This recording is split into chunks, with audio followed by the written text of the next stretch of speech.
All right, let's take a look at day 3. So for today, we're going to look at the accommodations, which is where you would stay. I have some hyperlinks here. You can always type them in if you don't have the digital version in front of you. These are really good sites to use in terms of, Airbnbs is another one that you could probably use. But yeah, it's pretty easy and straightforward. So the first thing you're going to do is research 3 possible choices for where you could stay on your trip. Obviously, you want to stay somewhere close to where your main trip's going to be. So you would write choice 1. It could be, anything like a Sheraton Inn or like something super fancy like some Club Med type thing. All right, so you would put that here.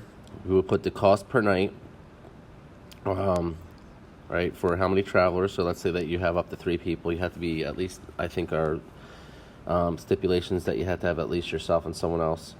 And the cost per traveler. All right, the rating could be like a 4-star, 5-star, 2-star, 3-star.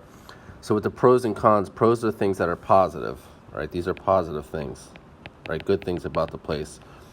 And then the cons are the bad things. So you can find that by clicking on the reviews for each hotel and then listing about 3. So we'll stick with 3, at least 3 for each. All right, so you may have to go to different reviews if there's not enough. All right, you're going to do the same thing for choice 2 and choice 3. Yes, you have to have at least, we're going to have 3 here that you can choose from, okay? All right, and then for the next part where it says choose your accommodations for your trip and explain why you chose it. So from above, you have your top 3, and then from those 3, you're going to pick which one you like the best, all right? So you're not going to just write like a little blurb here. You should have at least 3 sentences, okay? So 3 sentences. And then you're going to say why you chose it. Maybe it's close to the water, it's close to where most of your trip's going to take place, it's on the beach, it's by the mountains, right? Something along those lines. And then here, this will probably be our homework.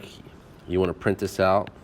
You want to print out a profile of your accommodation. So that website, you can probably do it from class if you have time in class to send it to me, and I can print it out for you.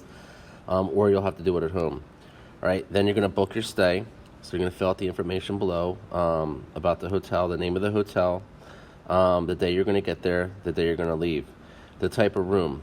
All right, so it could be, a king-size room or beds that have king-size beds, queen-size. Maybe it's a condo, maybe it's like an Airbnb, and then we have our number of guests. And then at the bottom here, you're going to have the cost per night, and then the number of nights, and that'll have your grand total, which will be important for the last thing we do, okay?